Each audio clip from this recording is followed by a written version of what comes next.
My name is Rachel Moore. I'm 38 years old, and this is the story of how my neighbors mocked my old house until a realtor told me it was worth more than theirs combined. I've lived in the same house my whole life. It's not glamorous, not shiny and modern like the ones around it. My home is over 100 years old, passed down from my grandparents to my parents, and then to me. Its floors creak, the paint is faded, and the porch leans a little when the wind blows hard. But to me, it's not just a house. It's the place where I grew up, the place where my daughter Sophie took her first steps, and the only piece of stability I've ever known. Unfortunately, my neighbors didn't see it that way. Across the street lived Melissa and Todd Grant, the self-proclaimed king and queen of our neighborhood. Their house was big, boxy, and modern, lots of glass, steel, and stone. They were proud of it too, always throwing parties with flashy lights that made my little place look like a dark, outdated relic. "Rachel, when are you finally going to get rid of that shack?" Melissa asked me once, her voice dripping with fake concern as she watered her pristine rose bushes. "It's practically falling apart. You'd be better off bulldozing it and starting fresh." I forced a polite smile, though my stomach twisted. "It's not falling apart, it just has character." Melissa snickered and called across the yard to Todd. "Honey, Rachel says her house has character." They both laughed like it was the funniest thing in the world. I wanted to shrink into the ground. Then there was Pamela Lewis, another neighbor, who loved nothing more than gossip. She'd tell anyone who would listen that my house was an eyesore and dragging down the property value of the whole block. Sometimes she said it loud enough for me to hear as I pulled weeds from my garden. Even Sophie, my sweet 14-year-old daughter, struggled with the embarrassment. "Mom," she whispered one evening as we walked home from school, "why do we have to live in the ugliest house on the street? Everyone else has new windows, nice driveways, even solar panels." Melissa's son teased me again today. Her words pierced my heart. I hated that she felt ashamed. But I also wanted her to understand. "Soph, I know it's hard. But this house is part of our family. Your grandparents built a life here. Every corner holds a memory." She nodded reluctantly, though I could see the doubt in her eyes. Not everyone in the neighborhood was cruel. Helen Carter, who lived a few doors down, often stopped by with a warm smile and kind words. "Rachel, don't listen to them," she told me one afternoon. "People like Melissa only care about appearances. That house of yours has history. That's worth more than marble countertops." I appreciated her kindness, but it was hard not to feel small when every barbecue, block party, or neighborhood gathering seemed to circle back to my old, crumbling house. One evening, during a summer block party hosted by the Grants, I overheard Melissa laughing with a group of neighbors. "Honestly, Rachel's place looks haunted. I wouldn't be surprised if rats are running wild inside. I bet she couldn't get more than 50 grand for it." The group erupted in laughter. My cheeks burned. I wanted to defend myself, to scream that they didn't know what they were talking about, but instead, I quietly walked Sophie home, holding her hand as tightly as I could. That night, I sat on my porch and looked at the chipped paint on the railing, the sagging gutter, the worn wooden steps. For the first time, I asked myself, are they right? Have I been holding onto a worthless pile of wood and brick just because of sentiment? The thought haunted me for days. Then something strange happened. One morning, as I opened the mailbox, a sleek white business card fluttered out. On it was a name, David Hensley, Realtor. At first, I frowned. Had someone slipped this in as a cruel joke? Had Melissa or Pamela arranged this, just to mock me further? But as I turned the card over, I saw a handwritten note on the back. "Call me when you're ready to know the truth about your home." I stood frozen on my porch, the card trembling in my hands. The truth? What truth could a realtor possibly tell me that I didn't already know? My neighbors had made it clear.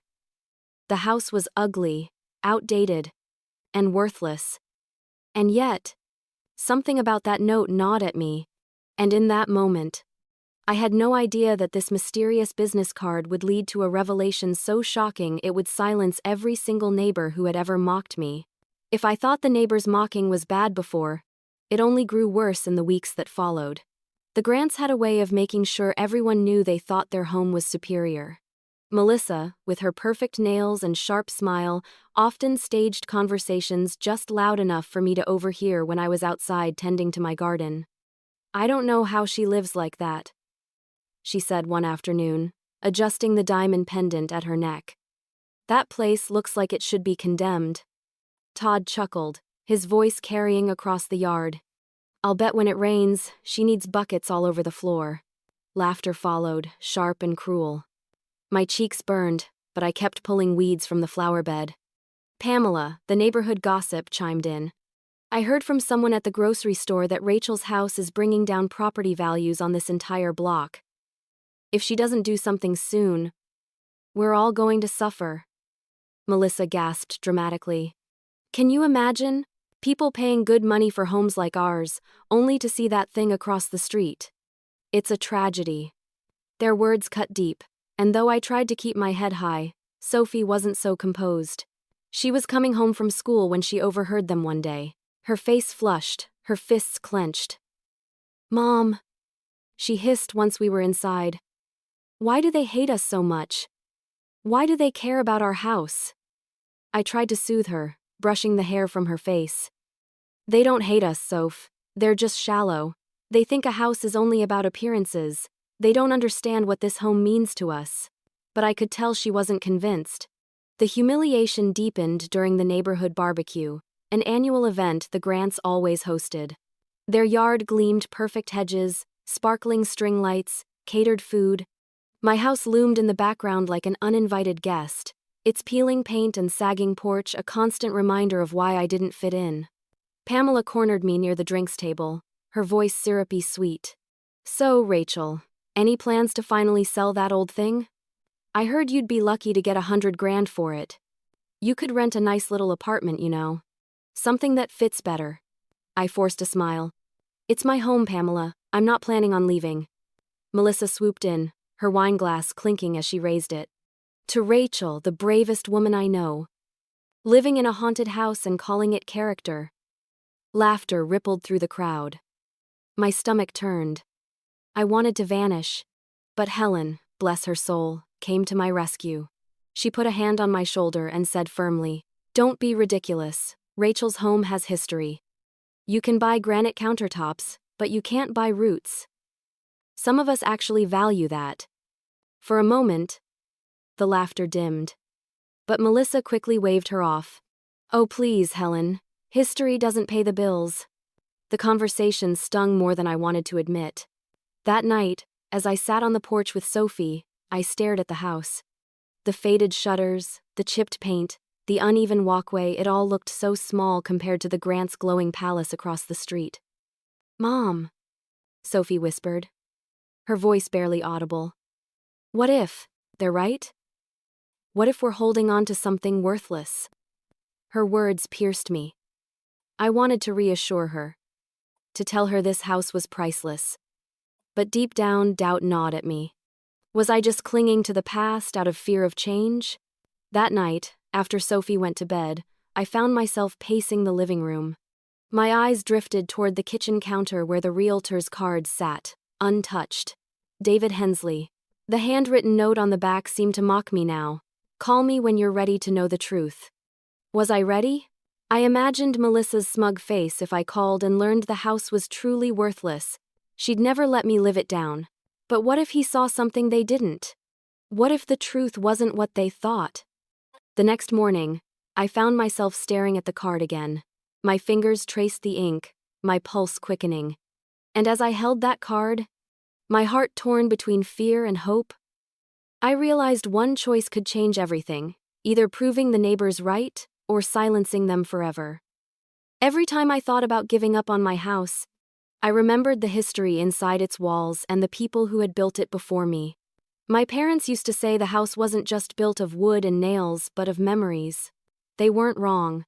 The kitchen alone told 1,000 stories. I could still picture my mother standing by the old oak cabinets, humming softly as she stirred pots of soup, the smell of garlic and onions filling the air.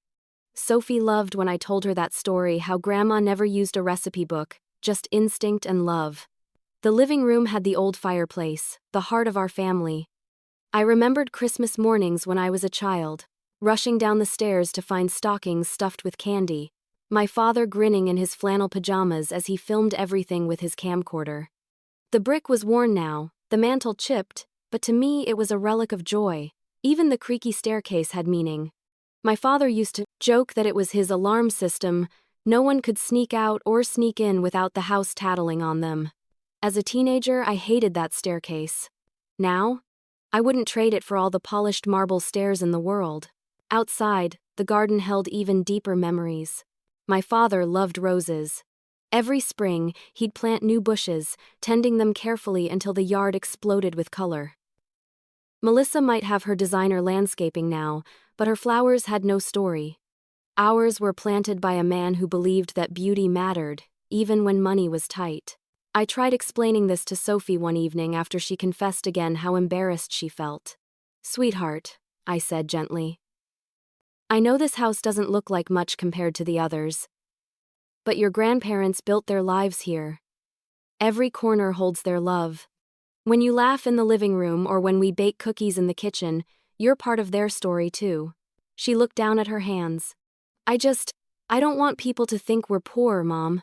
I pulled her close, kissing her hair. "Being rich isn't about shiny windows or new roofs, it's about having roots. This house is proof we belong to something bigger than ourselves." Still, I couldn't ignore how the neighbors saw me. To them, my roots were weeds, something that dragged down the value of their carefully curated lives. But when I was alone at night, I'd hear my parents' voices echoing in my mind. My mother's gentle reassurance, "Rachel, this house will always protect you." My father's firm conviction, "One day this place will be your treasure."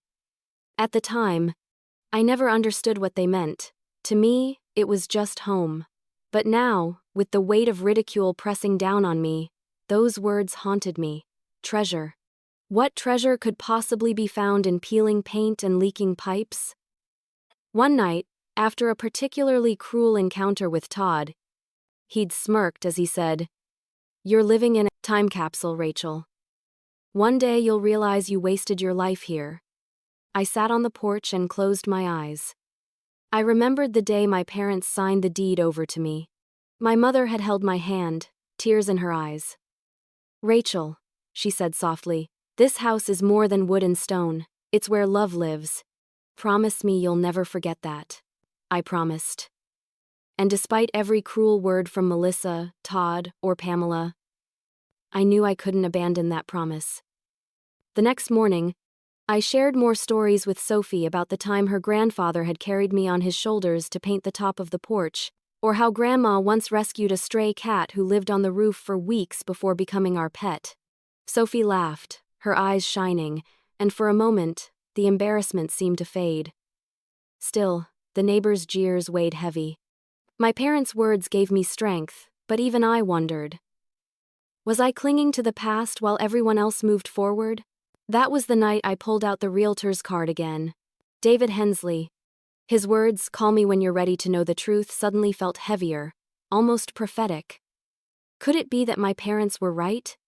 That this house was more than it appeared? And as I held the card between my fingers, my parents' voices echoed in my mind.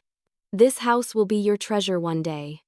For the first time, I dared to wonder if that day was finally here.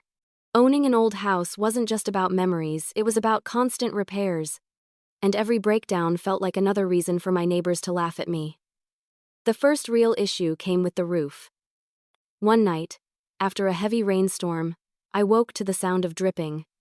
When I turned on the light, I saw water seeping through the ceiling into a growing puddle on the bedroom floor.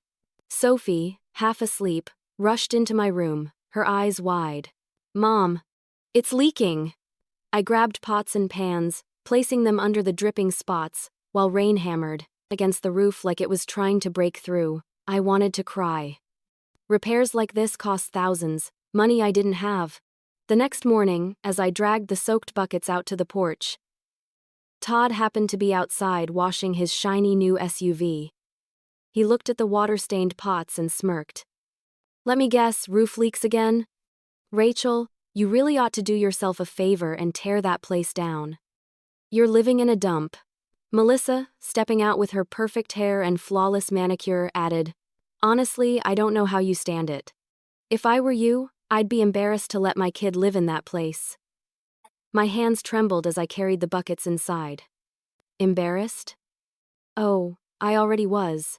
But hearing them say it out loud so casually, so cruelly cut deep, that wasn't the only issue. A week later, the old plumbing failed. Sophie screamed from the bathroom when rusty water came pouring out of the tap. I called a plumber, who shook his head and muttered, "These pipes are ancient. Replacing them will cost a fortune." When I stepped outside later that day, Pamela was chatting with Melissa at the mailbox. As soon as they saw me, Pamela raised her voice. "Word is, Rachel's house is falling apart piece by piece. Next thing you know, the whole thing will collapse." Melissa laughed. "Maybe we should take up a collection, help her move into something less tragic." Their laughter echoed through the street. Sophie overheard it too. That night, she sat at the kitchen table with her arms crossed, glaring at the peeling wallpaper. "Mom," she muttered. "Maybe they're right. This house is just old. Everything's breaking. Maybe we should sell and get something smaller." Her words pierced me. She didn't understand that selling wasn't just about money, it was about losing the last piece of my parents. I reached for her hand. "Soph, I know it's hard, but this house is ours. It may not shine like theirs, but it's strong. It's been here longer than any of those new houses, and it'll outlast them too." She didn't answer, but her silence said everything. That night, after Sophie went to bed, I walked through the creaking halls alone. My parents' photos lined the walls, their smiles frozen in time. I whispered to myself, "What would you do, Mom?" "Dad? Am I holding on to this house out of love, or out of fear?" I couldn't deny the truth. The repairs were bleeding me dry. My paycheck as a school teacher barely covered the basics, let alone thousands for a roof and plumbing. Still, I kept telling myself I'd figure it out, somehow. Then came the humiliation that broke me. The Grants hosted another one of their glittering parties. Their yard glowed with lights, music pulsed through the neighborhood, and expensive cars lined the street. From my porch, I watched as guests laughed and admired the Grants' beautiful home. Pamela spotted me and shouted across the street, "Hey, Rachel! Careful your house doesn't fall down from all this noise." Laughter erupted. Melissa raised her wine glass in a mock toast. "To Rachel, holding on to the ugliest house in town." Sophie tugged my arm. "Please, Mom, let's just go inside." I nodded, but my cheeks burned as I shut the door. Their laughter followed me even into my dreams. Later that night, when the house was quiet again, I sat at the kitchen table staring at the realtor's card. I traced the edges, the note still whispering to me, "Call me when you're ready to know the truth." I thought about the roof, the plumbing, the laughter of my neighbors, Sophie's embarrassment. Maybe I was ready. And as I finally picked up the phone, staring at the realtor's number glowing on the card, I realized this might be the only chance to prove my neighbors wrong or confirm all their cruelest words. The day I called the realtor, I half expected him to laugh in my face the way my neighbors did. I stared at David Hensley's card for what felt like hours before I finally dialed the number. My hands trembled as the phone rang. What if Melissa was right? What if he came, walked through the house, and told me it was worth less than a used car? "David Hensley speaking," came a calm, confident voice. I swallowed hard. "Hi, Mr. Hensley. My name is Rachel Moore. I live in an older home in Maplewood Estates. You left your card in my mailbox." There was a pause. Then a warm chuckle. "Ah, yes, I remember. Thank you for calling, Rachel. Would you like me to stop by and take a look?" I hesitated. "I should warn you, it's not glamorous." His voice was steady, reassuring. "Glamour isn't what I look for. History has value too." Something about the way he said it gave me goosebumps. We set a time for the next afternoon. When he pulled into my driveway the following day, I noticed right away how different he was from the neighbors.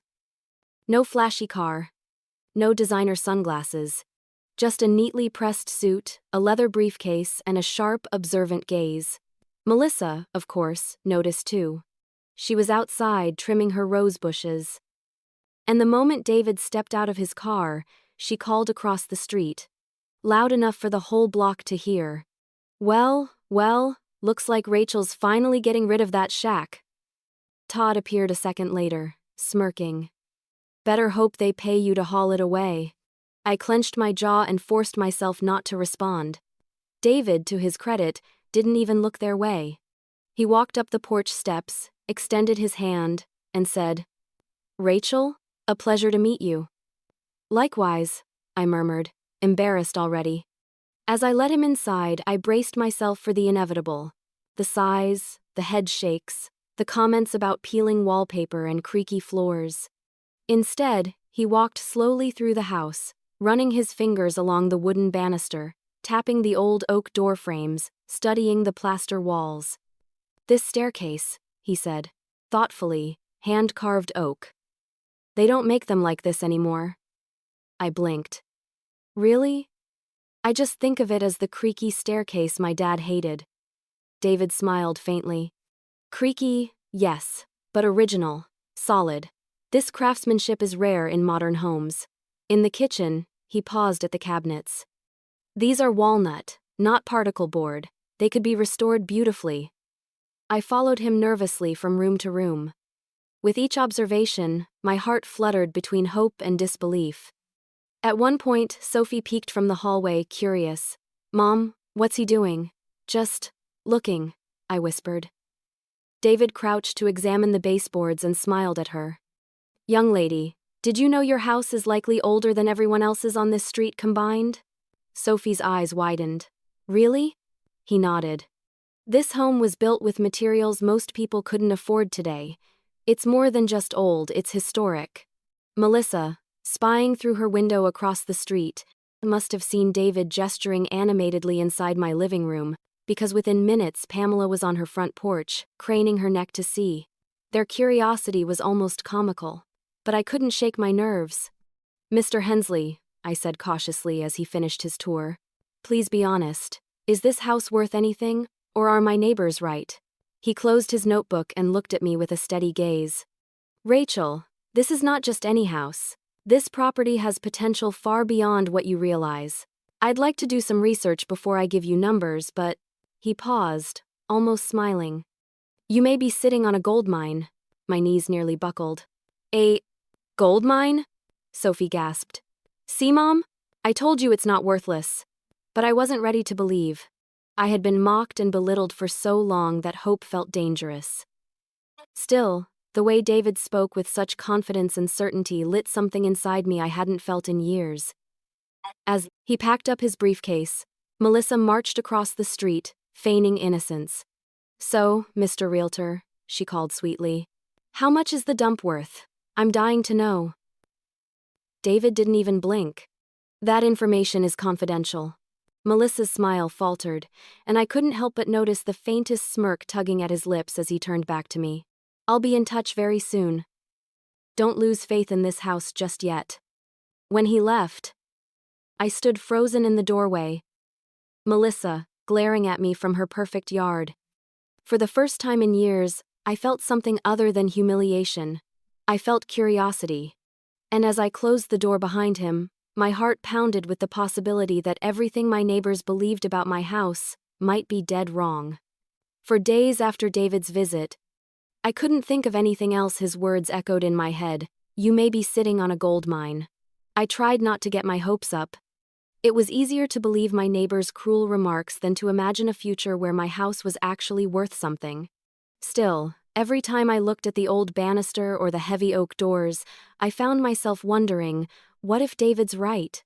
Melissa and Pamela, of course, didn't waste time stirring gossip. The morning after David's visit, I overheard Pamela on the phone, her voice carrying across her porch. "Yes, a realtor came to Rachel's. Poor man probably choked on all that dust. I bet he told her it's worth less than a used car." Melissa laughed from her driveway. "Oh, she'll be lucky if he even calls back. Who'd want that eyesore?" I clenched my fists but said nothing. Let them laugh. For once, I had a reason to hold my head high.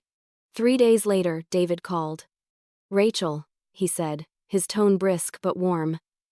"I've finished my preliminary research. Could we meet tomorrow? I have some important information to share." My heart skipped. Yes, of course. The next afternoon, he arrived with a thick folder under his arm. Melissa was outside pruning her roses again, watching like a hawk. I swear, if she pruned those roses any harder, they'd die from spite alone. David stepped inside, nodded politely, and spread his papers across my kitchen table. Sophie hovered nearby, her curiosity barely contained. "All right," David began, adjusting his glasses. "I've traced the property records, examined the architecture, and compared similar homes in nearby districts. What you have here, Rachel, isn't just an old house, it's historically significant." I blinked. Historically significant? He tapped a photograph of the foundation. "This home was built in the late 1800 seconds. The wood is original, milled from forests that no longer exist. The craftsmanship is exceptional hand-carved details, solid beams, stone masonry. These materials alone are nearly impossible to replicate today." Sophie's eyes widened. "So, it's rare?" David smiled.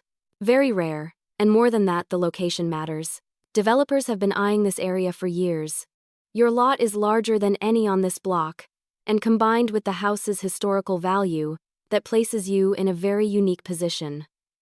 I sat back, stunned. "But my neighbors keep saying it's worthless. They say it brings down their property value." David chuckled. "They're wrong. In fact, if your property ever went on the market, it could raise values in this neighborhood because buyers are looking for authenticity, not just glass and granite." The words hit me like a wave. All those years of ridicule, all the shame it was built on lies. Melissa, no doubt tired of not knowing what was happening, came strolling across the street in her sundress, her fake smile plastered on. She didn't even knock, just leaned on the porch railing and called out through the open door. "So, Rachel, has he given you the bad news yet? Ready to pack your bags?" Before I could respond, David's voice carried calmly but firmly from the kitchen. "Actually, Mrs. Grant, I'm advising Rachel to prepare for the possibility that her home may qualify for historic designation. It's an extraordinary property." Melissa's smile cracked. "Historic designation?" "Yes," David continued, deliberately loud enough for her to hear. "And depending on how the evaluation goes, this house may be worth more than anyone here expects." Melissa froze, her eyes narrowing before she spun on her heel and stalked back across the street. Sophie stifled a laugh. "Did you see her face, Mom? She looked like she swallowed a lemon." I couldn't help but smile, though my heart was pounding. "Are you saying this house could be valuable?" David leaned forward, his expression serious. "Rachel, I don't want to overstate things yet. But based on what I've found so far, you may be sitting on one of the most valuable properties in this neighborhood, maybe the entire district. I'd like to run a full appraisal to confirm." I pressed a hand to my chest, trying to steady my breathing. After years of shame, of being mocked, of feeling like the outsider, someone was finally telling me I wasn't crazy for holding on. "Do whatever you need," I whispered. David nodded. "Good, I'll move quickly. But I want you to prepare yourself, the truth may shock you." That night, I sat with Sophie on the porch, the summer air warm around us. For the first time, she looked at the house with pride instead of embarrassment. "Mom," she said softly, "if Grandpa and Grandma were here, they'd be smiling right now. They always said this house was special." Tears filled my eyes. They did, and maybe they were right all along. As the stars twinkled above us, I held on to David's words. "Prepare yourself, the truth may shock you." I didn't know it then, but our lives were about to change forever. When David returned a week later with his final report, I thought I was prepared. I wasn't. That morning, I barely slept. I woke up before dawn, pacing the creaky floors like a prisoner waiting for a verdict. Sophie sat at the kitchen table, nervously biting into her cereal. Even she looked restless. "Mom," she whispered. "What if it's bad news?" I forced a smile, though my stomach twisted. Then we'll know the truth. Whatever happens, at least we'll stop letting the Grants and Pamela define us. At 10 a.m. sharp, David's silver sedan rolled into the driveway. And, of course, Melissa was already on her porch, sunglasses perched on her nose, pretending to prune her roses. Pamela stood nearby, pretending to check her mailbox. The vultures were circling. David walked in with his briefcase, his expression calm, professional. He laid a thick folder on the kitchen table and opened it carefully. "Rachel," he began, "I've completed the appraisal, and I'll be honest, the results surprised even me." My heart pounded so loudly I could barely hear him. Sophie grabbed my hand under the table, squeezing tightly. David adjusted his glasses and looked me directly in the eye. "Your house is worth more than every single property on this street combined." For a moment, I couldn't breathe. "Combined?" I stammered. He nodded. "The land value alone has skyrocketed. Developers are desperate for plots this size, especially with such prime location.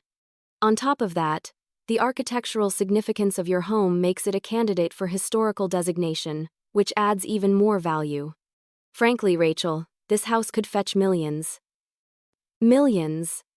The word echoed in my mind like a thunderclap. Sophie gasped, her eyes wide. "Mom, it's true. Grandma and Grandpa were right. This house really is a treasure."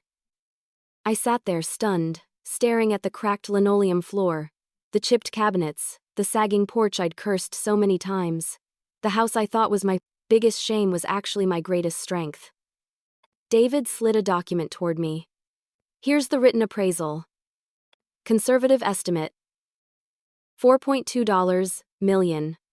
I nearly choked. "4 million?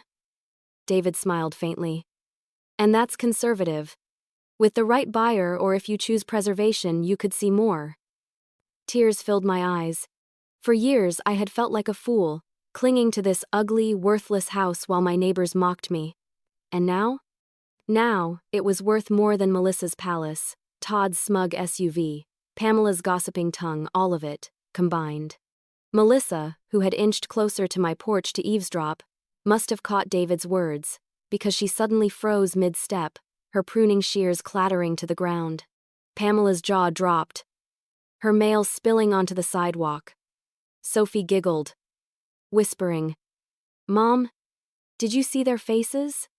I wiped my tears, finally standing tall. For once, I didn't feel small or embarrassed. I felt powerful. "David," I said softly, "you don't know what this means to me. My parents always told me this house would be my treasure one day. I thought they were just being sentimental." He shook his head. "They knew. They understood value isn't always about appearances." Melissa stormed across the street, her face red. "What kind of scam is this? Rachel's house is falling apart. There's no way it's worth millions."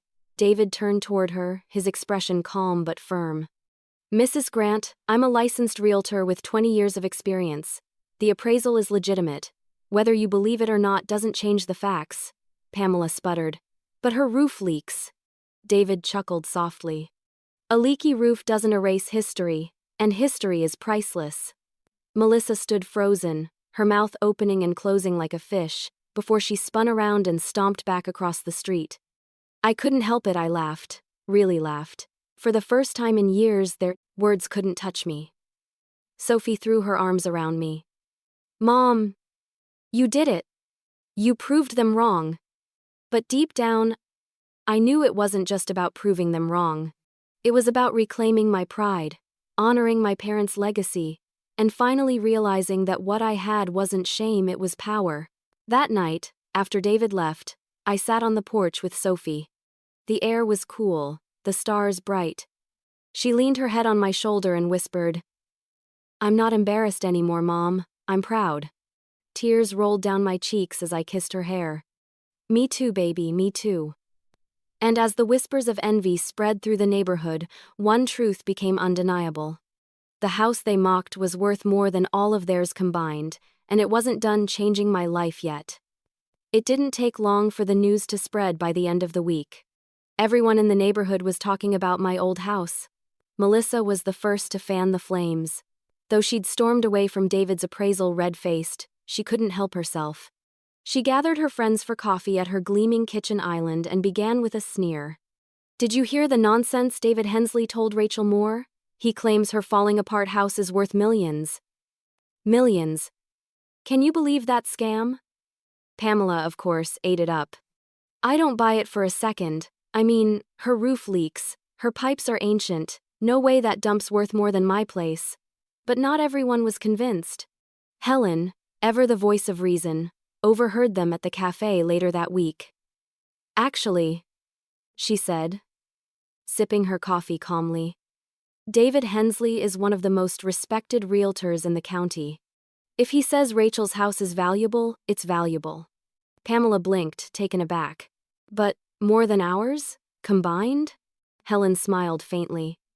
"Looks like the joke's on you all." The whispers spread faster than wildfire. At the grocery store, I caught two women from down the block glancing my way and murmuring. At church, a man I barely knew leaned over and whispered, "So, Rachel, when are you selling that gold mine of yours?" It was surreal. For years I had been invisible, dismissed as the woman clinging to a dying house. Now I was the subject of gossip, envy, and even thinly veiled admiration. Sophie noticed too. "Mom," she said one afternoon as we walked home from school, "people keep asking me if we're moving into a mansion now. Even the kids who used to tease me are being nice." I smiled, though part of me ached for her. Children shouldn't have to learn so early how quickly people change their tune when money's involved. Melissa and Todd, on the other hand, couldn't hide their bitterness. One evening, as I watered the roses my father had once planted, Melissa called out across the street, "Don't get too comfortable, Rachel. Appraisals don't mean a thing until someone actually pays you." Todd added with a smug grin. "Yeah. I'll believe it when I see the check in your hand." Their words rolled off me easier now. I knew they were clinging to denial, desperate to preserve their illusion of superiority. But others in the neighborhood started treating me differently. Pamela, who had mocked me relentlessly, appeared on my porch with a store-bought pie. "Rachel, I just wanted to say how happy I am for you. It's about time someone recognized the value of your home." I raised an eyebrow. "Funny, Pam. Didn't you say last week it should be condemned?" Her cheeks flushed, but she plastered on a smile. "Oh, I was just joking. You know how neighbors are." I accepted the pie but not her apology. Then came the strangest moment yet. A man in a crisp suit knocked on my door one evening, an eager developer who had heard whispers about the appraisal. "Mrs. Moore," he said smoothly, "I represent a firm very interested in acquiring properties like yours. If you're open to selling, I can guarantee you a very competitive offer." My heart pounded. A part of me wanted to slam the door, but another part couldn't deny the temptation. Millions. A new life for Sophie. Freedom from debt. But when I looked past him at the worn floorboards, the chipped mantle, the roses my father planted, I couldn't. "Not yet. I'm not ready," I said firmly, closing the door. Sophie, who had overheard, whispered, "Mom, does that mean we're not selling?" I knelt beside her. "Not unless it's on our terms. This house isn't just about money. It's about our family." Word of the developer's visit spread quickly too, fueling even more whispers. Now, the neighbors didn't just envy me, they feared what my choices meant for them. If my house sold for millions, what would that do to the value of theirs? Melissa's mask of superiority began to crack. She avoided me in public now, though I often caught her sneaking glances at my porch. One evening, I overheard her snapping at Todd. "If that dump really is worth more than ours, we'll be a laughingstock." "Do something," Todd muttered something about lawyers and zoning laws, but his voice carried the weight of defeat. Meanwhile, Helen came by with a warm smile. "Rachel, you should be proud. You held on to something they all dismissed, and now you've proven them wrong. Don't let anyone take this from you." I hugged her, grateful. Without her kindness during the darkest days, I might have given up. That night, as Sophie and I sat on the porch under the stars, she leaned against me and whispered, "Mom, I don't care if we ever sell. I'm just glad everyone knows you were right all along. Tears pricked my eyes. My parents' voices echoed in my heart. This house will be your treasure one day. They had been right. And now, everyone else finally knew it too. But as the envy around me grew sharper, I realized some of my neighbors weren't done trying to tear me down, and one of them was about to lash out in desperation. When envy festers long enough, it turns into something uglier, and Melissa and Todd were about to show me just how ugly it could get. For a few weeks, things simmered. The whispers, the side glances, the fake smiles, they all blended into the usual neighborhood hum. But I could feel the tension thickening every time I stepped outside.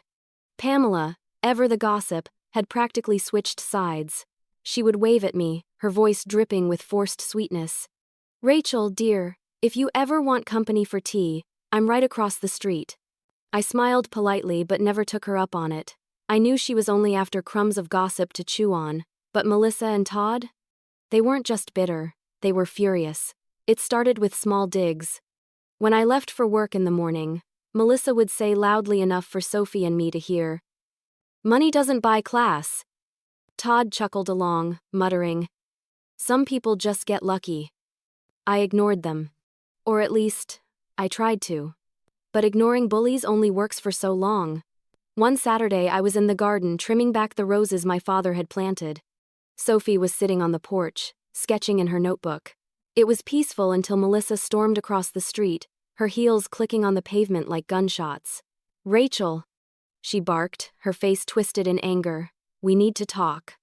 I straightened slowly, dirt still on my gloves. "Melissa, I don't think we have anything to discuss." "Oh, I think we do." She folded her arms, glaring. "I don't appreciate you parading that realtor around here, spreading lies about your house. Do you have any idea how ridiculous you look, bragging about numbers that don't mean anything?" I blinked. "Lies? Melissa, the appraisal is real. David Hensley doesn't make things up." She scoffed. "Please. He probably saw a gullible woman and thought he could get your hopes up for a quick sale. Meanwhile, the rest of us are stuck, dealing with the embarrassment of living near your dump." Before I could respond, Todd ambled over, his smug grin in place. "She's right, Rachel. Nobody's buying this fantasy. The only thing your house is worth is dragging down the value of ours." Sophie stood suddenly, her voice sharper than I'd ever heard. "That's not true, mister. Hensley said our house is worth more than yours, more than everyone's here combined." Melissa's eyes widened, her face turning red. "Excuse me?" "Watch your mouth, young lady."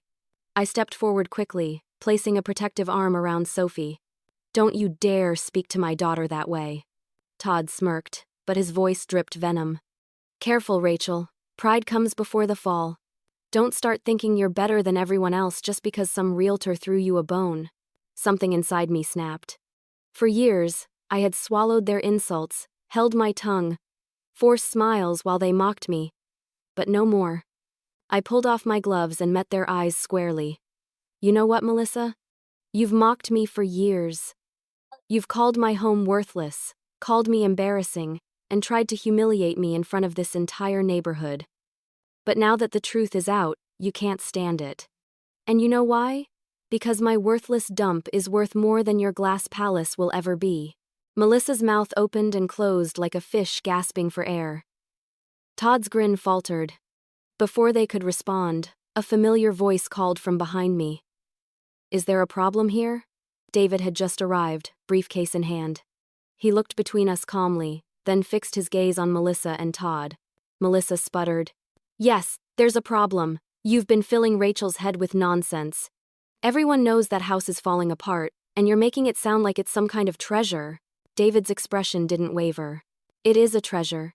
And I don't appreciate you accusing me of dishonesty. I stand by my appraisal. That property is worth more than yours, more than Pamela's, more than anyone's on this block combined." Gasps echoed from the small crowd of neighbors that had gathered, drawn by the raised voices. Pamela stood on her porch, wide-eyed. Helen was a few feet away, her arms crossed, nodding with quiet approval. Melissa's face burned scarlet. "This is absurd. Absolutely absurd." David straightened. No, Mrs. Grant. What's absurd is mocking a woman for years, only to crumble when the truth doesn't fit your narrative. Rachel's house is an asset this community should be proud of. The silence that followed was heavy. For once, Melissa had no comeback. She turned on her heel, dragging Todd with her, and stormed back across the street. The neighbors who had gathered began whispering. But the tone was different now. Less mockery, more awe, and perhaps, for the first time, respect. Sophie looked up at me, her eyes shining. Mom, you stood up to them. I exhaled slowly, my heart racing. Yes, baby. And I should have done it a long time ago. David gave me a small smile. You did well. Now they know you're not someone to be pushed around. For the first time in years, I felt taller, stronger, like the weight of humiliation had finally been lifted. But even as Melissa sulked in her glass palace, I knew this wasn't the end because when people can't beat you, they'll try to tear you down another way. The morning after my showdown with Melissa and Todd, the entire neighborhood felt different. When I stepped onto the porch with my coffee, heads turned. Some neighbors waved timidly, others looked away, but the usual smug smirks and whispered insults were gone. My house hadn't changed overnight, it still had peeling paint and a sagging porch, but people were finally looking at it with something new in their eyes. Respect, or maybe envy. Pamela was the first to approach. She waddled across the street, clutching her oversized purse, her face plastered with a smile so wide it looked painful. Rachel, she exclaimed, as if we'd been lifelong friends. I just wanted to say I had no idea your house was such a gem. Truly, I think it's wonderful. You must be so proud. I raised an eyebrow. That's funny. Last month you said it should be condemned. Her cheeks flushed. Oh, well, you know how people exaggerate. I was only joking. I didn't bother correcting her. Pamela wasn't here to apologize, she was here to align herself with whoever looked powerful. Later that afternoon, Helen stopped by with a plate of cookies. Unlike Pamela, her smile was genuine. You handled yourself beautifully yesterday, she said warmly. I've always known this house was special, but it was so satisfying to watch David put Melissa in her place. I laughed, though part of me still trembled from the memory of that confrontation. I don't think I've ever seen her speechless before. Enjoy it, Helen said, winking. But not everyone was ready to play nice. Melissa and Todd kept their curtains drawn for 2 days straight. When they finally emerged, Melissa's eyes burned holes in me from across the street. She no longer mocked me openly, but her icy glares said enough. One evening, as Sophie and I watered the roses, Melissa muttered just loud enough to carry, "Money doesn't make a person classy." I wanted to snap back, but Sophie squeezed my hand. Let it go, Mom. Everyone already knows the truth. And she was right, because while Melissa sulked, the rest of the community had shifted. The whispers had turned from mockery into speculation. At the grocery store, I overheard 2 women whispering. They say her house could sell for millions. Imagine that. And we thought she was dragging down the block. At school, Sophie told me kids who had teased her were suddenly curious. Are you rich now? Are you moving? They asked, as if her value had changed overnight. It made me sad. But it also made me proud that Sophie always responded the same way. My mom always said this house was special. She was right. Then came the developers. David had warned me this would happen, but I still wasn't ready when 2 more men in suits knocked on my door. They each pitched offers, waving around numbers that made my head spin. Mrs. Moore, you could sell and move anywhere you want. A bigger house, a better school district. Why hold on to a place that needs so much work? I thanked them politely and sent them away. Because as tempting as the money was, my heart still belonged to this house. But the offers stirred something inside me. For the first time, I realized I had options. I wasn't trapped anymore. I could choose what to do with this house, not out of desperation but out of strength. That night, as Sophie and I sat on the porch, she asked, Mom, if we did sell, where would we go? I thought about it for a long moment. Honestly, Soph, But what I do know is that we're not selling just because people want us to. This house is our choice, not theirs.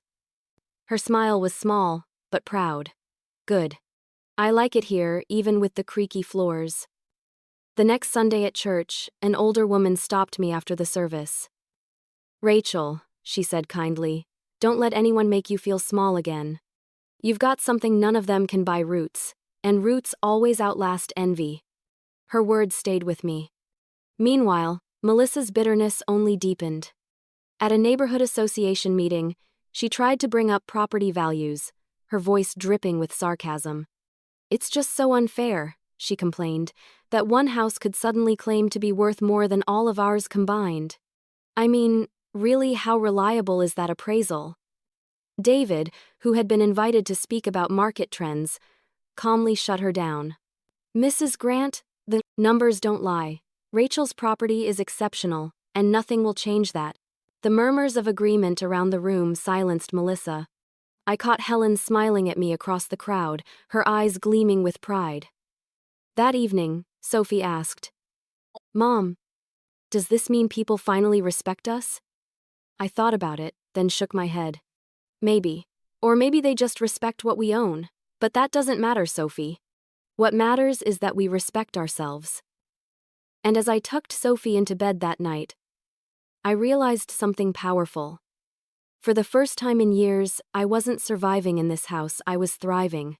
But I also knew that new opportunities and new battles were waiting just around the corner. With every knock on my door, every whispered offer, I found myself caught between two powerful forces, money and memory. Developers weren't the only ones circling anymore. By midweek, a preservation society had reached out. A woman named Clara Martinez came by, carrying brochures and a bright smile. Mrs. Moore, she said warmly, your home is architecturally significant. With its age, materials, and original features, it could qualify for historic landmark status. If you choose this route, you'd not only preserve it but also receive grants for restoration. Her words filled me with hope, but also with fear. Landmark status meant commitment. It meant never tearing the house down, never selling to the highest bidder. When she left, Sophie tugged at my sleeve. Mom, that sounds amazing. We could fix the house and keep it forever. I smiled, though my chest tightened. Maybe. But we have to think carefully. Because the offers on the other side of the spectrum were staggering. One developer had offered $4.5 million cash, enough to pay for college, a new house anywhere we wanted, financial freedom I'd never dared dream of. At night, I lay awake, torn in half. One side of me wanted to honor my parents' memory, preserve every beam and floorboard. The other side whispered about the future, what that money could do for Sophie, how it could change our lives forever. The weight of it grew heavier with every passing day. One Saturday, I drove Sophie to the cemetery. She knelt quietly in front of my parents' headstone, placing a small bouquet of roses cut from our very own garden. I stood beside her, whispering into the wind. Dad, Mom. What should I do? You always told me this house was my treasure, but was the treasure the house itself or the life it could give me if I let go? Sophie slipped her hand into mine. I think they'd want you to do what makes you happy, Mom. Her words comforted me, but they didn't make the decision easier. Back at home, Helen stopped by with groceries. You look tired, she said softly. I laughed bitterly. I feel like I'm carrying the weight of the world. Everyone wants something different from me. Developers want me to sell. Preservationists want me to protect.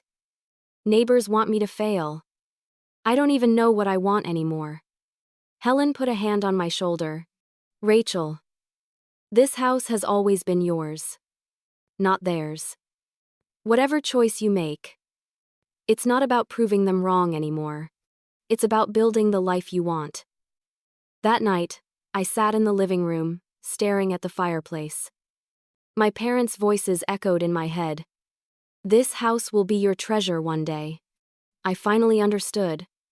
The treasure wasn't just the money, or even the bricks and wood, it was the power of choice. For years, I'd felt trapped, mocked, and powerless. Now, the house had given me freedom. And with that freedom, I made my decision. The next morning, I sat Sophie down at the kitchen table. I've thought long and hard about this, sweetheart. And I've decided, we're not selling. Not now, not to anyone. Her eyes widened. Really? You mean we're keeping it? I nodded. Yes, but we're not just keeping it, we're going to transform it, restore it, make it shine again, not for them, but for us. And when it's done, this house will stand as proof that value isn't always about what's shiny and new. Sophie squealed, throwing her arms around me. Mom, that's amazing! Grandpa and Grandma would be so proud. Tears stung my eyes as I held her close. I think so too. When I called Clara from the Preservation Society, her joy was contagious. Wonderful choice, Mrs. Moore. We'll begin paperwork immediately. With our help, this house will become a recognized landmark. For the first time in years, I felt peace. Not because I had won against Melissa or Todd, not because of money, but because I had chosen with my heart. And as I signed the first papers to begin the restoration, I knew this wasn't just about saving a house, it was about reclaiming my family's legacy and building a future on my terms. Once I decided to preserve the house, the real work began, and so did the real jealousy. The first day the preservation crew arrived, Melissa nearly choked on her morning coffee. I watched from my porch as workers unloaded ladders, scaffolding, and tools from their trucks. Clara from the Preservation Society waved at me cheerfully, then directed her team to start taking photos of the property. Melissa stomped out in her robe, sunglasses perched on her nose even though it was cloudy. What is all this? She snapped. Clara smiled politely. We're beginning documentation for historic landmark recognition. This property has exceptional value. Melissa's face turned red. Value? That dump? Clara didn't flinch. Yes. That dump has features modern builders can't replicate. It's a rare gem. Melissa sputtered, but Clara had already turned back to her clipboard. I hid a smile as I carried coffee out to the workers. Sophie bounded down the porch steps, excited. Mom, are they really going to fix everything? Yes, sweetheart, bit by bit. The roof, the porch, the windows, it's all going to shine again. Over the next weeks, the house transformed. The roof was replaced with period-accurate shingles, the porch reinforced and repainted, the wood polished until it gleamed. Workers uncovered original stained glass windows behind old panels, their colors catching the sunlight like jewels. Sophie loved showing Helen the changes. Look, Miss Carter. They found these windows hidden behind drywall. Aren't they beautiful? Helen gasped. Rachel, this place is going to be stunning when it's finished. Meanwhile, the neighbors gawked. Cars slowed down in front of the house to watch the progress. Some people complimented me timidly at the mailbox. But Melissa? She seethed. One afternoon, I overheard her hissing to Pamela. Can you believe this circus? She thinks she's some kind of queen just because her shack has old wood. Well, my house has Italian marble. Pamela, who had always followed Melissa's lead, didn't sound so sure. Still, it is impressive. And you know what they say, historic designation raises everyone's property value, Melissa snapped. Not hers, mine. But no matter how much she sneered, the attention kept growing. A local journalist came by to interview me for a feature in the paper. Rachel Moore, the article read the next week, preserves family home, discovers hidden treasure. Neighbors who had once mocked me now whispered compliments. Your house is the pride of the block. I always knew it was special. Melissa nearly choked when the newspaper was delivered. Her bitterness turned to desperation. One evening, she marched across the street as I sat on the porch with Sophie. Rachel, she said sharply. Don't let this go to your head. A shiny article doesn't change the fact that your house is old. People want modern, not dusty history. I looked at her calmly. Funny, because modern can be replaced. History can't. For once, Melissa had no retort. She stormed back across the street, muttering under her breath. But not everyone reacted with hostility. Some neighbors genuinely softened. Pamela even brought over homemade muffins, trying again to wedge herself into my good graces. I just wanted to say how wonderful it is, Rachel. Really? I think you're an inspiration. I accepted the muffins politely but offered no more than a smile. I'd learned the difference between genuine kindness and opportunistic flattery.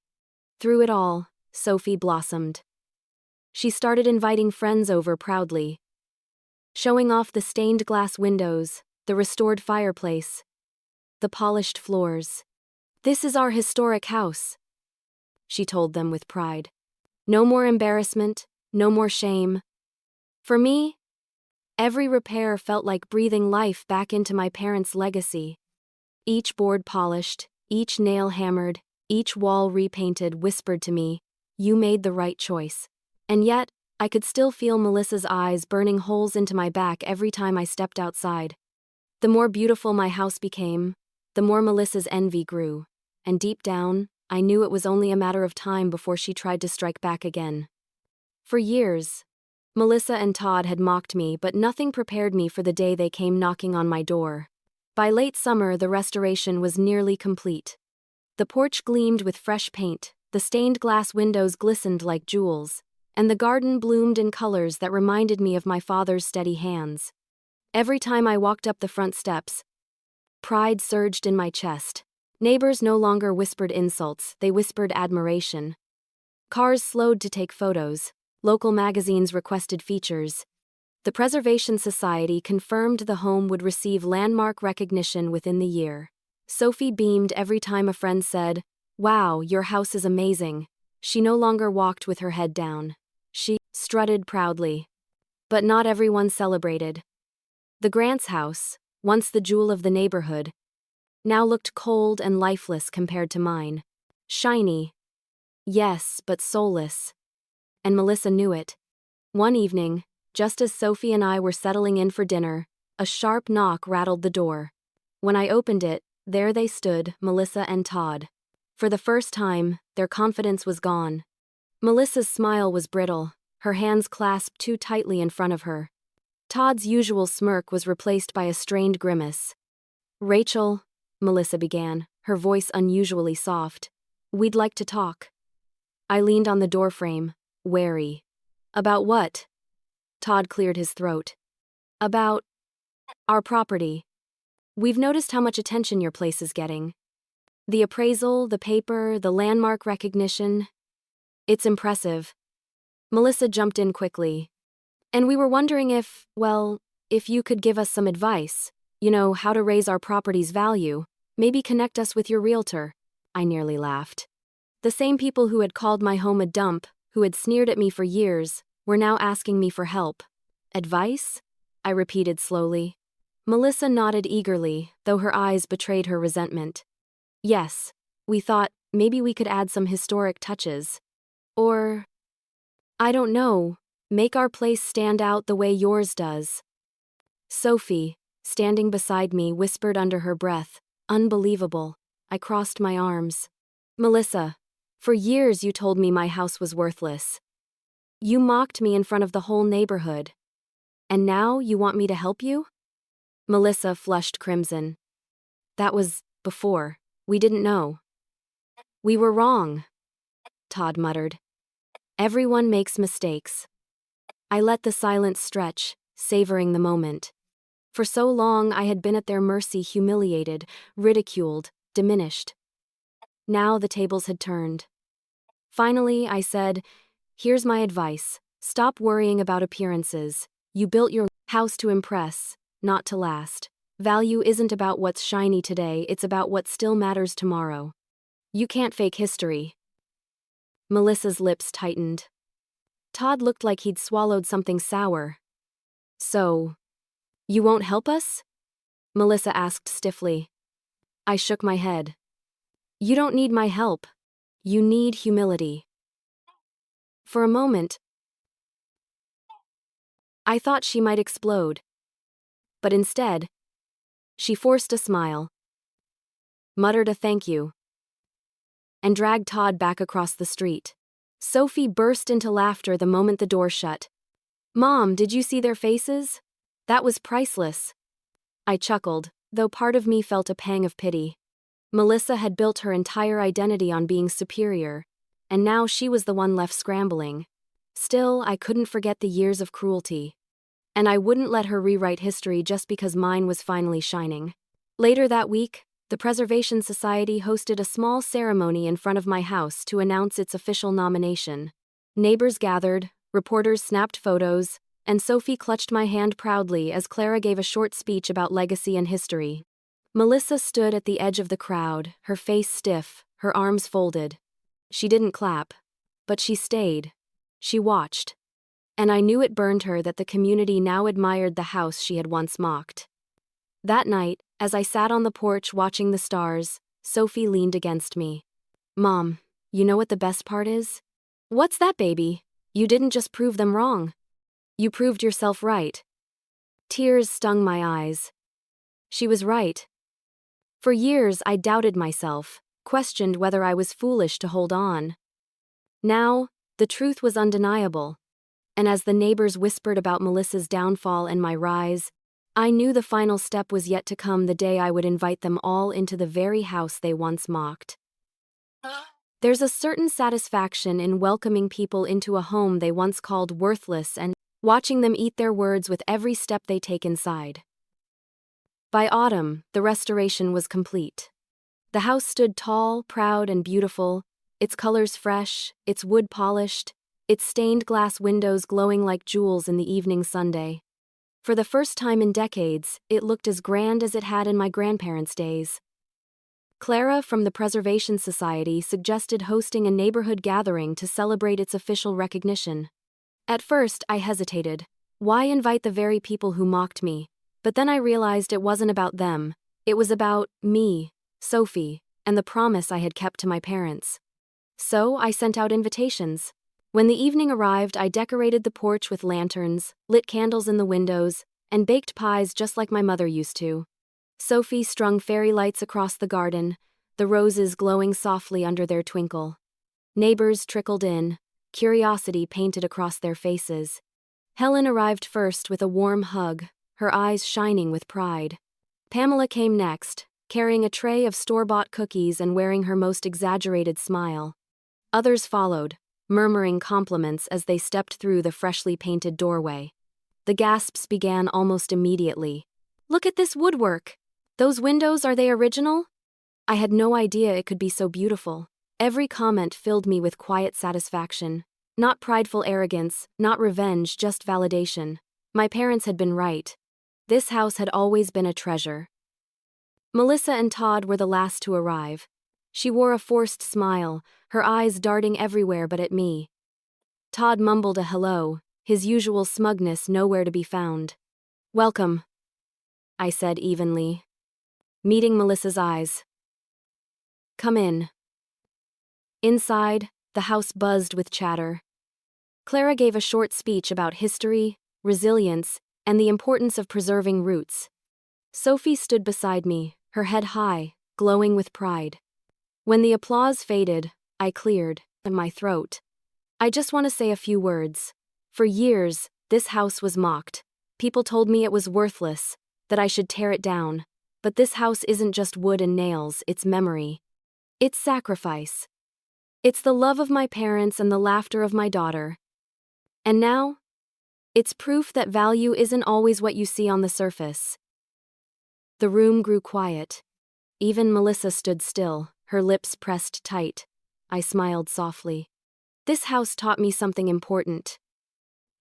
You don't need to prove your worth to people who refuse to see it. You just need to stand tall until the truth shines through." Applause filled the room, genuine and warm. Sophie squeezed my hand, her eyes shining with tears. Later, as the crowd mingled, Melissa finally approached. Her voice was low, her words clipped. "Your house is lovely." I looked at her evenly. "Thank you." She hesitated, then added, "I suppose we were wrong." I gave a small nod. "Yes, you were." She flinched at the bluntness, then turned away. For once, she had nothing left to say. When the guests finally departed, the house was quiet again. Sophie and I sat together on the porch, watching the lanterns sway in the evening breeze. "Mom," she whispered, resting her head on my shoulder. I'll never be embarrassed again. This house is ours. And it's perfect. Tears filled my eyes as I kissed her forehead. Yes, sweetheart, it always was. I looked out at the street, at the houses that had once towered over mine with their shiny facades. Now they looked small, soulless, temporary. My house wasn't the prettiest at first glance, but it was the strongest, the most valuable, the most real. My name is Rachel Moore, I'm 38 years old, and the house my neighbors mocked turned out to be worth more than theirs combined, because it was never just a house. It was my treasure all along.